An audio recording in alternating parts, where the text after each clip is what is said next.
ನಮಸ್ಕಾರ ಸ್ನೇಹಿತರೆ, ಮಸ್ ಕನ್ನಡ ನ್ಯೂಸ್ ಯೂಟ್ಯೂಬ್ ಚಾನಲ್ಗೆ ನಿಮ್ಮೆಲ್ಲರಿಗೆ ಸ್ವಾಗತ. ಕಲರ್ಸ್ ಕನ್ನಡ ವಾಹಿನಿಯ ಜನಪ್ರಿಯ ಧಾರಾವಾಹಿಗಿರುವ ಭಾಗ್ಯಲಕ್ಷ್ಮಿ ಧಾರಾವಾಹಿಯು ಕೊನೆಗೂ ತನ್ನ ಕತೆಗೆ ವಿದಾಯವನ್ನು ಹೇಳಿದೆ.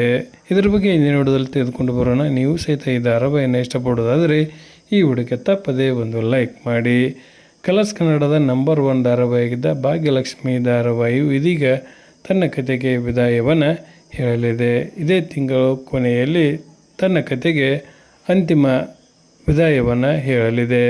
2022 ಅಕ್ಟೋಬರ್ 10ರಿಂದ ಆರಂಭಗೊಂಡಿದ್ದ ಈ ಧಾರಾವಾಹಿಯು 1150ರಷ್ಟು ಸಂಚಿಕೆಗಳನ್ನು ಪೂರೈಸಿ ಕತೆಗೆ ವಿದಾಯವನ್ನು ಹೇಳಲಿದೆ.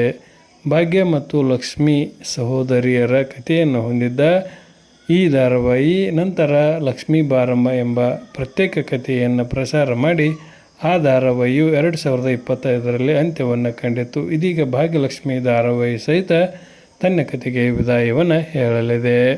ವಿದಾಯದ ಸಂದರ್ಭದಲ್ಲಿಯೂ ಸಹಿತ 3.4 ಮತ್ತು 3.5ರಷ್ಟು TRPಯನ್ನು ಈ ಧಾರಾವಾಹಿಯು ಪಡೆದುಕೊಳ್ಳುತ್ತಲಿದೆ. ಹಾಗಾದರೆ ಹೊಸ ಧಾರಾವಾಹಿಗೆ ಅವಕಾಶ ಮಾಡಿ ಕೊಡಲೇಬೇಕಾದ ಅನಿವಾರ್ಯತೆ ಇರುವುದರಿಂದ ಈ ಧಾರಾವಾಹಿಯನ್ನು ಅಂತ್ಯಗೊಳಿಸಲಾಗುತ್ತಲಿದೆ.